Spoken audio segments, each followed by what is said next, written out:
朱蘭の皆様です。それではどうぞ。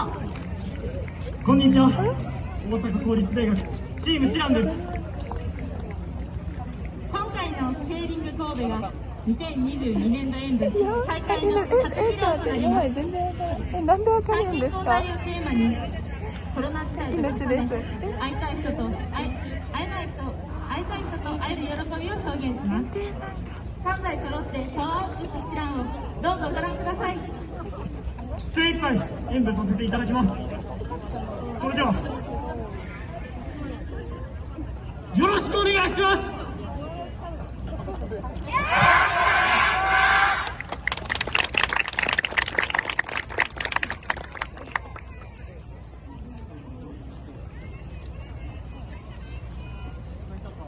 あなたの隣で時重ね、今日も幸せかみしめる。